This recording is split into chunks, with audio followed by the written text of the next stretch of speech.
You forgot how you got up. You forgot what it took to get to the top. And being at the top is not easy because there are going to be other things that are coming after you. If you want to be successful, you have to understand one thing about wanting to become successful. It's hard. It's really, really hard. That's a fundamental. Figuring out a plan of what to do and how to manage your present resources. Most everyone I talk to has already got something.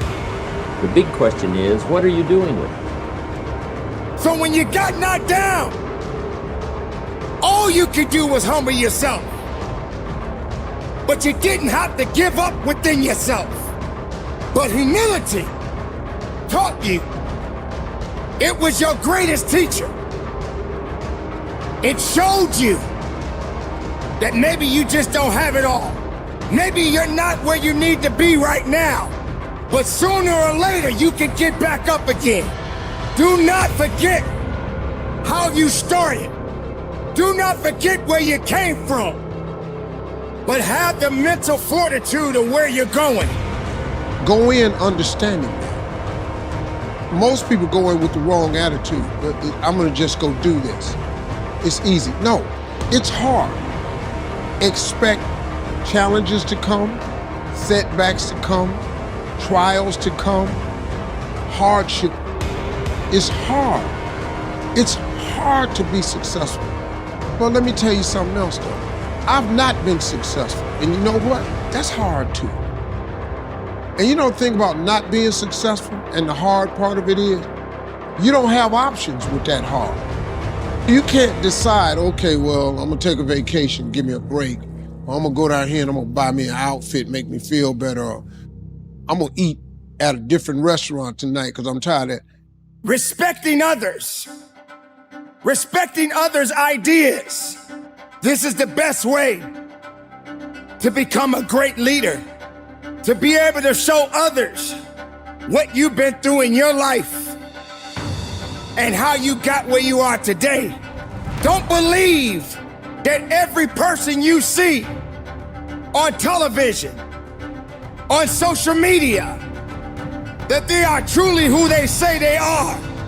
Sometimes people are showing you an illusion and not really showing you the truth. There's absolutely nothing wrong with being confident. Being successful creates options for you. When you're not successful, it's hard. When you're successful, it's hard. So you have to make a conscious decision.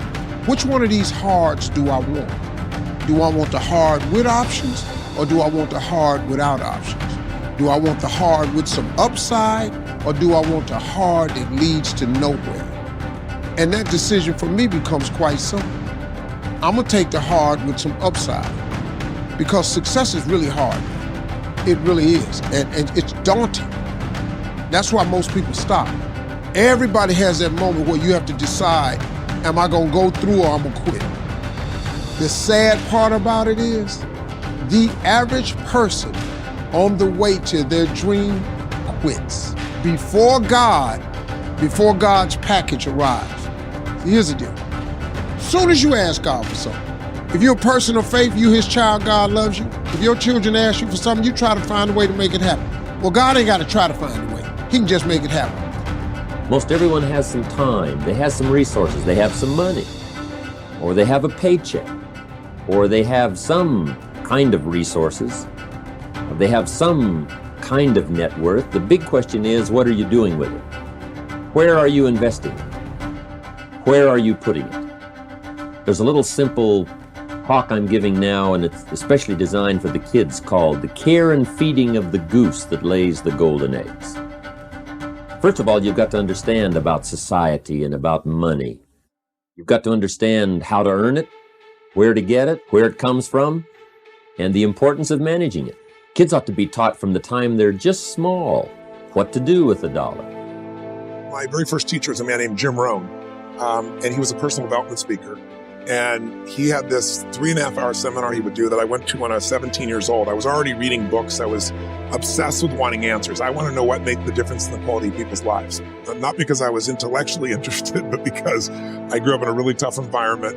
I had 4 different fathers. There was a lot of, my mom was a great human being who loved me dearly, but she, abused both alcohol and prescription drugs. So she was very physically abusive. And I was, believe it or not, 5'1" in high school. I was a little guy. So I got the, beat out of me pretty regularly for things that I didn't do anything to do with. And so it made me try to figure out what made her work, what makes life work. It made me more of a practical psychologist. And the modeling concept came because Jim Rohn used to have this phrase. He said, success leaves clues. He said, if there's anything you want in your life, don't assume that somebody has some special gift. They may have a gift, but they probably developed it, most of it. If a child has $1 and goes and spends it, right away they've developed the wrong habit. And sure enough, if they continue those poor management habits over the first $1, you can imagine they're probably going to do the same poor things with those same dollars when they get older. The plans we learn when we're small, sure enough, are most often the plans we follow the rest of our lives.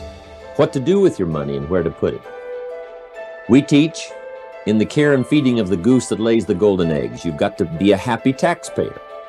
You've got to make sure some of your money goes into financial institutions so that successful people can borrow it and start other businesses that employ more people. You've got to make sure that you give some of your money for charity.